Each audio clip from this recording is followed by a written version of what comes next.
El comedor olía a un leve aroma de pollo asado y bollos recién horneados.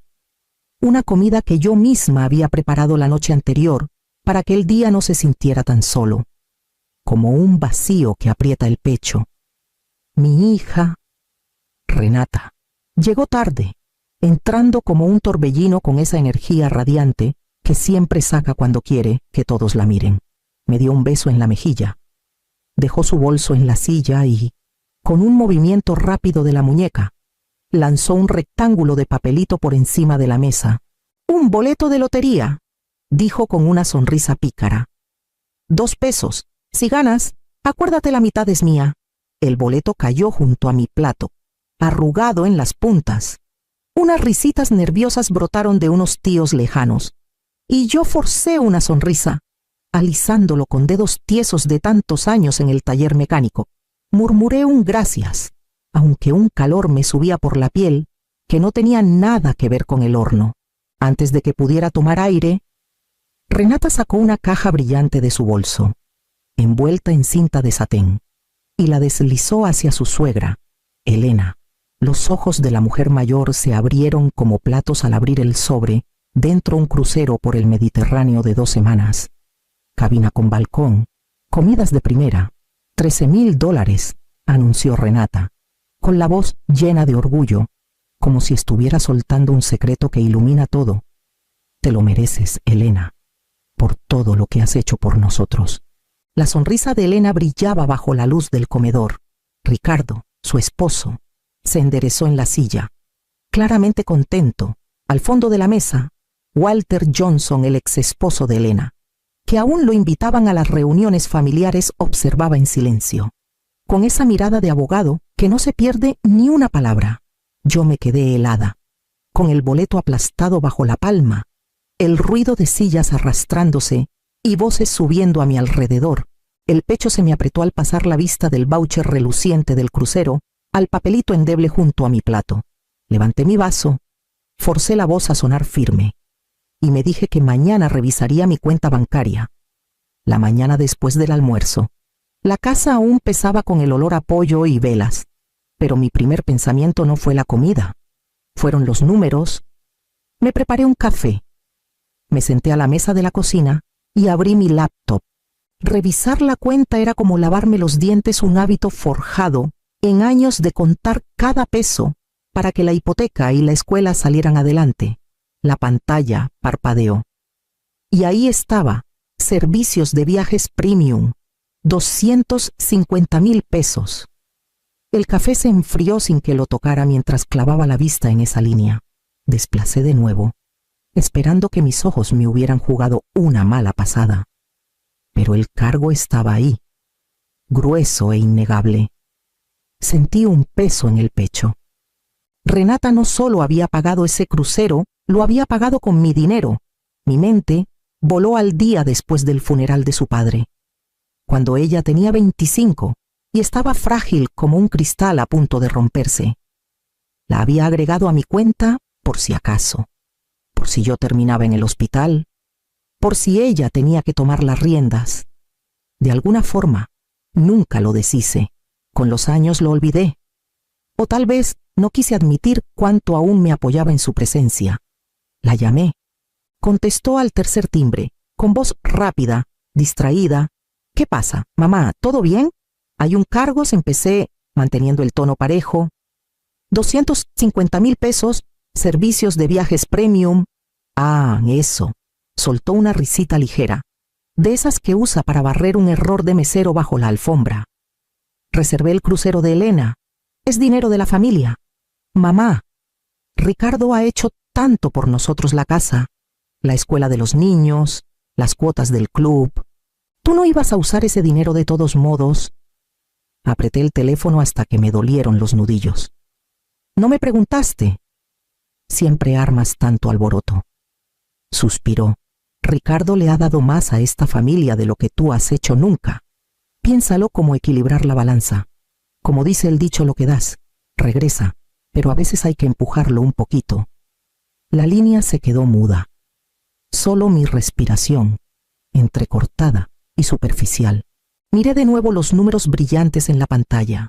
prueba de que el amor y la lealtad se reescriben con un clic.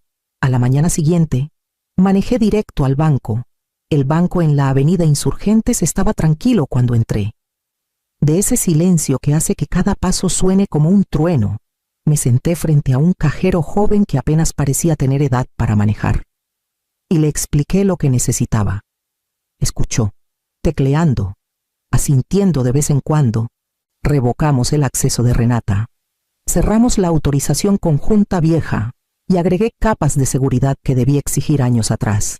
Mi licencia, una firma, una contraseña nueva. Pasos simples que se sintieron como quitarme una losa del pecho. Al salir al aire de mayo, el sol brillaba fuerte, casi burlón. Quise creer que lo peor había pasado, pero en horas supe que no. Renata había posteado en Facebook. Las palabras me cayeron como navajas al leerlas en el teléfono esa noche. Mi propia madre me acusa de ladrona. Me cerró la cuenta que siempre hemos compartido.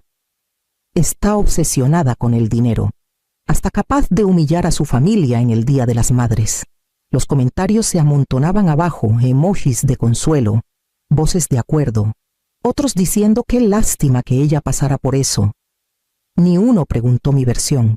A la mañana siguiente en el mercado de Coyoacán, la cajera, una que conocía de años, me sonrió demasiado tiesa mientras cobraba mi leche y pan. Vi el post de tu hija, murmuró. En las familias hay pleitos, pero se pasa como agua por el río. Asentí sin responder, con las orejas ardiendo, sintiendo las miradas de la fila atrás. Para cuando llegué al coche, las bolsas de compras pesaban más de lo que debían. El teléfono vibró con otra notificación, otro comentario sobre mí. Palabras que convertían mi vida en un espectáculo de pueblo. Manejé a casa en silencio, las bolsas de papel resbalando en el asiento, y las dejé en la encimera. Miré el boleto aún clavado bajo un imán en el refri, arrugado pero visible, y sentí un nudo en el estómago. Esa noche, me serví un vaso de agua y me senté a la mesa, con el peso de cada cuchicheo aplastándome. Cuando recordé el bote de basura, había tirado el boleto en la basura de la cocina la noche después del Día de las Madres. El papel arrugado y manchado de mantequilla de los bollos que envolví se sentía como un símbolo de lo que mi hija pensaba que yo valía, y quise que desapareciera, como barrer el piso de problemas. Por 3 días apenas lo pensé, salvo cuando pillaba el espacio vacío en el refri donde había estado bajo el imán. En la tercera noche, encendí la tele más por ruido que por compañía. El canal local de la Ciudad de México transmitía el sorteo de la Lotería Nacional. La voz alegre del locutor llenó la sala, prometiendo un pozo que cambia vidas. Casi cambio de canal, pero algo me detuvo. Tal vez rencor, tal vez curiosidad, como cuando te pica el ojo y no puedes dejar de rascarte. Los números rodaron en la pantalla: 7, 14, 23, 42 y el extra 18. El pecho se me apretó. Esos números los conocía de memoria. Me los habían grabado desde ese almuerzo de humillante. El pulso me retumbaba en los oídos mientras me empujaba de la silla. El bote de basura aún estaba en la esquina, a medias con pozos de café, lechuga marchita y el periódico de ayer. Me puse unos guantes de cocina y empecé a revolver. Las manos me temblaban al hurgar entre servilletas húmedas y cáscaras de huevo, hasta que, en el fondo, pegado a un filtro de café, lo encontré. El boleto estaba arrugado, manchado, la tinta corrida en partes, pero los números estaban ahí, claritos como el agua. Lo enjuagué con cuidado bajo el grifo, sin romper el papel frágil. Gotas caían en la encimera mientras lo extendía y lo miraba fijo. 7, 14, 23, 42, extra 18. Cada número calaba. Las rodillas me flaquearon y me hundí en una silla. El boleto, que había sido una broma, que casi tiro para siempre, ahora valía 2.400 millones de pesos. Leí los números otra vez y otra, murmurándolos como un rezo. Abrí la laptop, busqué el sitio oficial de la lotería y verifiqué el sorteo ganador. La confirmación me miró en negro sobre blanco. Sin error, sin truco, aplasté el boleto contra el pecho, la respiración entrecortada, alivio, Incredulidad y miedo chocaban dentro de mí. Pensé en la risa de Renata. Sus palabras: la mitad es mía si ganas. La cocina a mi alrededor se sintió de pronto irreal. Cada sombra más afilada, cada ruido más fuerte. Doblé el boleto húmedo con cuidado en una bolsa plástica y lo sellé, con las manos temblando. Para la mañana, supe que tenía que llevarlo al centro. El centro de la Ciudad de México me pareció diferente esa mañana, como si los edificios se hubieran movido de noche a algo más nítido, más imponente. Estacioné en Reforma y caminé hacia la sede de la Lotería Nacional. La fachada de vidrio reflejando un cielo demasiado brillante para el peso en mi pecho. La funda plástica con el boleto se sentía más pesada de lo que era. Metida a mi lado, como contrabando. Adentro, el lobby zumbaba con voces y pasos arrastrados. Di mi nombre en el mostrador y me llevaron a una oficina chica, donde una mujer en traje gris impecable se levantó a recibirme. «Gabriela Ruiz», dijo con calidez, extendiendo la mano. «Veamos qué trajiste». Deslicé la funda por la mesa. Gabriela la tomó con cuidado, como si supiera que el papel valía más que oro. La puso bajo un escáner, la máquina zumbando mientras tecleaba. «Bueno, señora Hemsley», dijo tras un momento, «puedo confirmar que este boleto calza con los números ganadores de anoche. Pero para un premio así de grande, el proceso toma 48 horas. Hay que verificar su autenticidad con varios chequeos. También llenarás unos papeles de identificación, formularios fiscales, acuerdos de divulgación». Su tono era profesional pero amable, como si hubiera guiado más de una mano temblorosa por este trance. Asentí, con la firma torcida en la pila de formas. Al salir por fin, el sol me pegó en los ojos y parpadeé fuerte. Un hombre al otro lado de la calle apuntaba una cámara hacia mí y otro ajustaba un micrófono. La noticia ya se filtraba, más rápido de lo que podía taparla. Para la noche. El golpe en la puerta fue seco, casi desesperado. Abrí y ahí estaba Renata, con la cara enrojecida de coraje. «Ganaste, ¿verdad?», exigió, empujándome para entrar a la cocina. «Ese boleto era mío. La mitad es mía. Todos oyeron cuando lo dije». Me quedé quieta. La funda con el boleto escondida en un cajón. Sus palabras cortando el aire. La tormenta que temía ya estaba aquí. Y tenía su voz. La mañana de la ceremonia, me puse el único traje que tenía. Uno azul marino que compré años atrás para el funeral de mi esposo. La tela me quedaba un poco holgada ahora. Los hombros torcidos, pero era lo único decente para el peso del día. En la sede de la Lotería Nacional, el lobby bullía con cámaras, funcionarios y curiosos fisgones. Seguí las instrucciones de Gabriela Ruiz hasta el escenario, con el cheque gigante recargado en la pared, como un adorno de teatro. Cuando me presentó, los flashes estallaron y el aplauso sonó hueco en mis oídos. Logré decir unas palabras al micrófono, agradeciéndole a la comisión, hablando de responsabilidad, aunque las manos me sudaban a los lados. Ahí oí la voz que tanto temía. «Para», gritó Renata, abriéndose paso entre la gente, con su esposo Ricardo pegado atrás. Llevaba un blazer entallado, el pelo recogido a la perfección, cada detalle afilado para el show. La mano de Ricardo en su codo era como una señal de obra. «Ese boleto es mío», vociferó, la voz retumbando en la sala. Hubo un acuerdo. La mitad me pertenece. Los reporteros giraron, micrófonos extendidos, la sala cambiando de foco. El estómago se me cayó al suelo. Afirmé la voz. «El boleto me lo dieron a mí. Un regalo». La risa de Renata fue quebradiza, cortante como vidrio. «Un regalo con condiciones. Todos oyeron cuando lo dije». La mitad. Antes de que pudiera responder, otra voz se alzó del fondo. «Calma, firme, medida». «Yo estuve ahí», dijo Walter Johnson, avanzando, su figura aún recta a pesar de los años. «Vi el intercambio. No hubo condiciones. El boleto se dio como regalo. Punto y aparte». La sala se congeló. Murmullos corrieron por la multitud. de esos que se esparcen cuando habla alguien de peso. Algunos reporteros bajaron los micrófonos, girando hacia Walter. Su fama lo precedía a un abogado con décadas en tribunales. Un hombre que mide las palabras como un cirujano. La cara de Renata se desarmó, su pose rompiéndose mientras Ricardo le jalaba el brazo. La mirada de Walter no titubeó. La verdad está clara, dijo.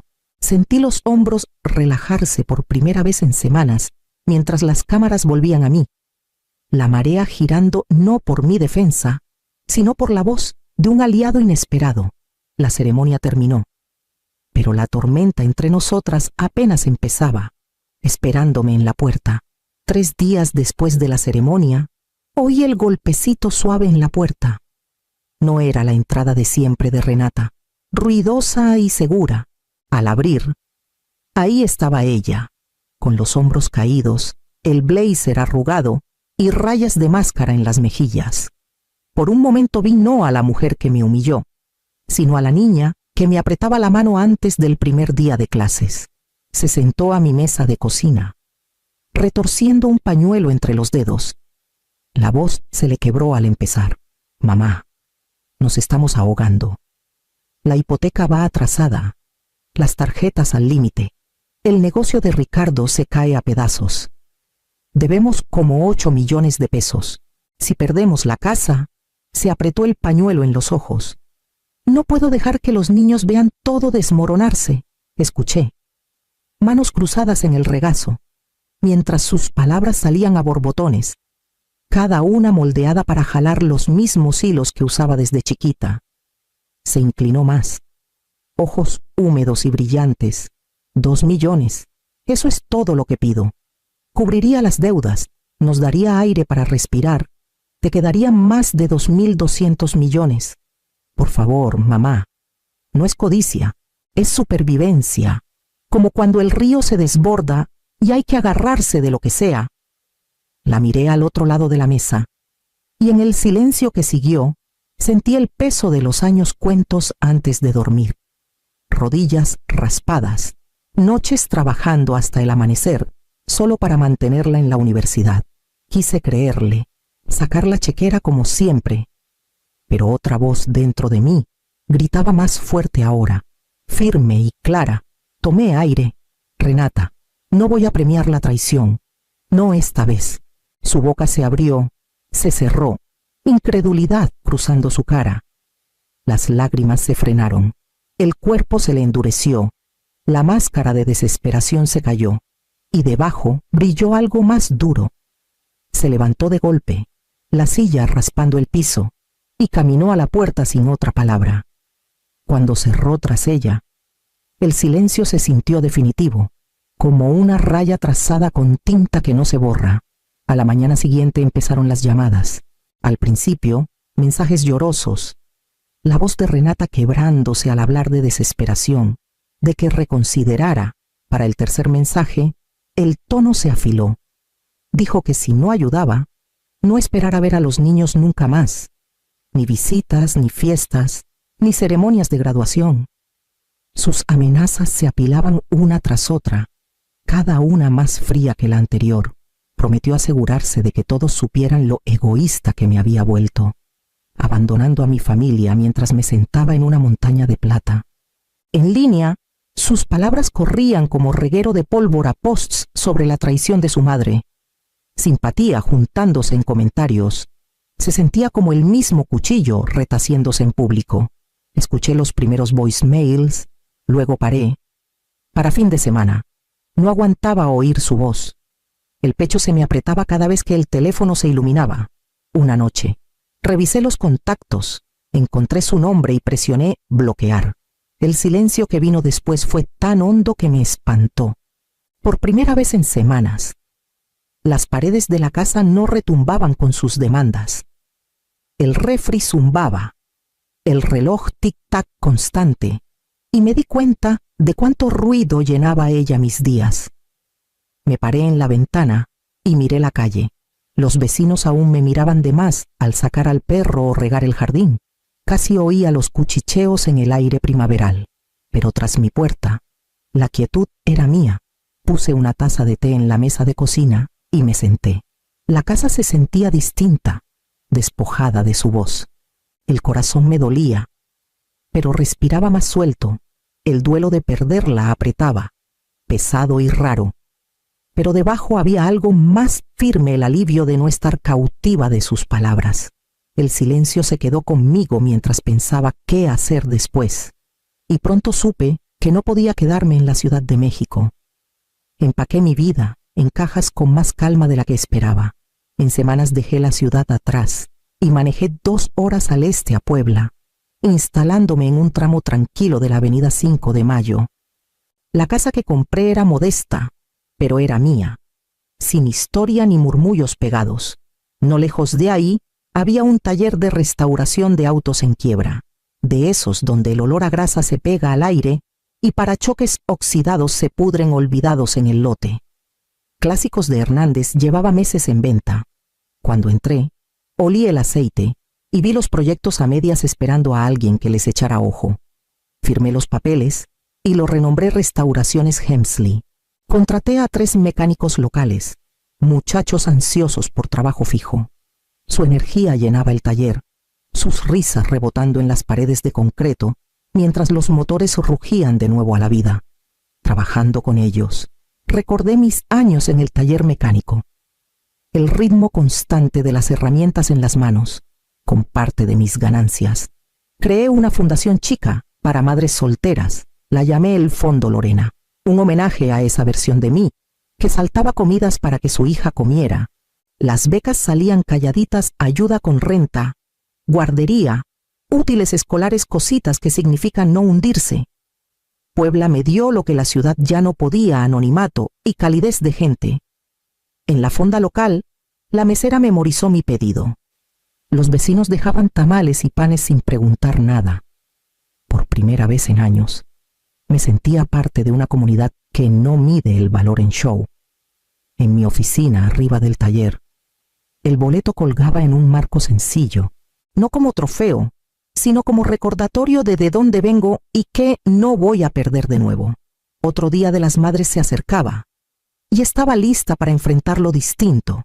La primavera siguiente, el Día de las Madres llegó callado. Me desperté en mi casita de Puebla, la luz de la mañana colándose por las persianas, y preparé una sola taza de café. En la estufa, revolvió huevos y tuesté pan. Nada de banquetes, invitados o alborotos, solo una comida para una. Comida en la misma mesa de cocina donde arrancan mis días. Después del desayuno, regué los geranios en el alféizar y dejé que el silencio se acomodara a mi alrededor. Ya no pesaba, se sentía elegido, como un abrazo que uno se da solo. El teléfono sonó justo antes del mediodía. Al otro lado estaba una muchacha joven cuya renta mi fundación había cubierto 2 meses antes. Su voz temblaba de alivio al decir que ella y su hijo seguían en su casa.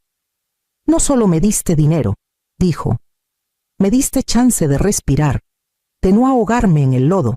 Cerré los ojos y escuché un calor extendiéndose en el pecho que ningún cheque me había traído antes. Cuando colgó, me quedé un buen rato en la quietud, su gratitud flotando como un canto. Ese era mi regalo.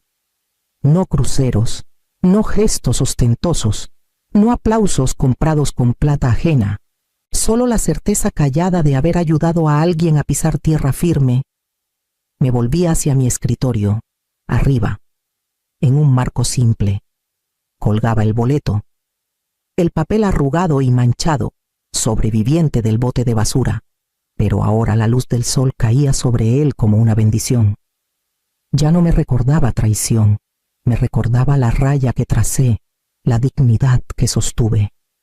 Había perdido una hija, sí, pero me había recuperado a mí, y en este Día de las Madres eso bastaba.